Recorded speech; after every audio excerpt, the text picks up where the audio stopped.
आज की कहानी में हम जानेंगे कि कैसे बुद्ध ने एक किसान को 101वीं बात का ज्ञान देकर उसे उसकी समस्याओं का सच बताया।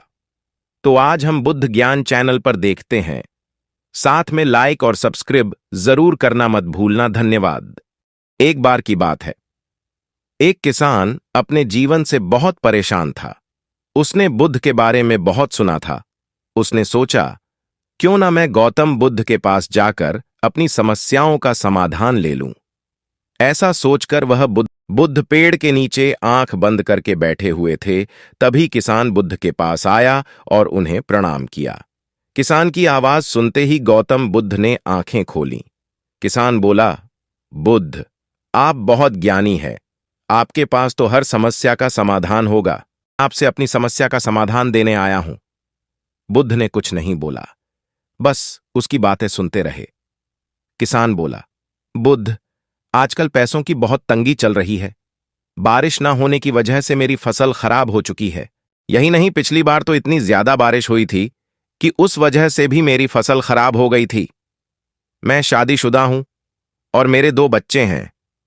यूं तो मेरी पत्नी बहुत अच्छी है, लेकिन मुझे कभी कभी उस पर क्रोध आता है। मेरा मन करता है कि मैं उसे छोड़ दूं। और बच्चों को देखकर भी मैं यही सोचता हूं, अगर यह ना होते तो अच्छा होता। लेकिन थोड़ी ही देर बाद मैं सोचता हूं कि मैं कैसा मनुष्य हूं जो अपने परिवार के बारे में ही इस तरह से सोच रहा है। मैं चाहता हूं मैं हमेशा सुखी रहूं, दुख मेरे आसपास भी ना आए। जीवन में बहुत ज्यादा समस्या है। किसान काफी देर तक बोलता गया। जितना वह बोल सकता था उसने बोला। जब बोलते बोलते वह थक गया तो वह चुप हो गया। बुद्ध भी उसकी बातों को सुनते रहे। थोड़ी देर बाद फिर किसान बोला, बुद्ध, कब से मैं ही बोले जा रहा हूं और आपने कुछ नहीं कहा। बुद्ध बोले, मैं तुम्हारी समस्याओं का समाधान नहीं कर सकता। किसान बोला, आप यह क्या कह रहे हैं? मैंने तो सुना था कि आप बड़ी से बड़ी समस्या का समाधान निकाल सकते हैं, लेकिन आपने तो साफ इनकार ही कर दिया। यदि आप मेरी समस्या का समाधान नहीं कर सकते तो फिर आपका बुद्ध होने का क्या फायदा? गौतम बुद्ध बोले, तुम्हारे पास 100 समस्याएं हैं और यह समस्याएं सिर्फ तुम्हारी ही नहीं है, प्रत्येक इंसान की है। बुद्ध की यह बातें सुनकर किसान क्रोध में आ गया। वह बोला, आपसे अच्छे तो मेरे वह बाबा थे जिन्होंने मेरे घर आकर यज्ञ किया था और उसके बाद मेरे घर में कुछ वक्त के लिए सुख शांति भी आ गई थी।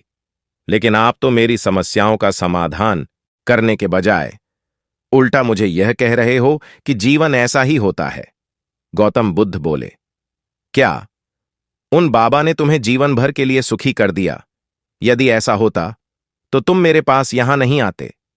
सुख दुख एक, इसलिए केवल एक चीज अकेले मौजूद हो नहीं सकती। कोई भी मनुष्य हमेशा सुखी या हमेशा दुखी नहीं रह सकता। इसलिए अपनी 100 समस्याओं को छोड़कर 101वीं बात पर ध्यान देना चाहिए। किसान बोला, यह 101वीं बात कौन सी है? कि हमें हमेशा सुखी रहना है और दुख से बच के रहना है, क्योंकि ऐसा संभव ही नहीं है। इसलिए मन की इस खींचातानी को छोड़कर अपने जीवन को सहज रूप से जीना होगा। सुख दुख को रोकना मनुष्य के हाथों में नहीं है, लेकिन सुख दुख से ऊपर उठना मनुष्य के ही हाथ में है। समस्याओं को गौर से देखो, ये आती है लेकिन स्थायी नहीं है। कुछ वक्त बाद यह अपने आप चली जाती है। समस्या समाधान साथ साथ चलते हैं। समस्या है तभी समाधान का भी महत्व है, और समाधान बिना समस्या के हो नहीं सकता। सब कुछ एक दूसरे से जुड़ा हुआ है। इसलिए जो इस बात को जान लेता है वही अपना सहज जीवन जी सकता है। बुद्ध की बात सुनकर किसान समझ गया कि सुख दुख को रोकना असंभव है, लेकिन इसे समझकर अपनी जिंदगी को सहज रूप। किसान बोला, बुद्ध, मुझे माफ कर दीजिए। मैंने आप पर क्रोध किया, लेकिन आज आपने मुझे यह 101वीं बात बताकर मेरा उद्धार कर दिया है। अब जान गया हूं जीवन की हकीकत क्या है, कि कोई भी समस्या ज्यादा देर तक नहीं टिकने वाली। के तुरंत बाद सुख है और उसके तुरंत बाद दुख है। किसान ने बुद्ध को प्रणाम किया और वह चला गया।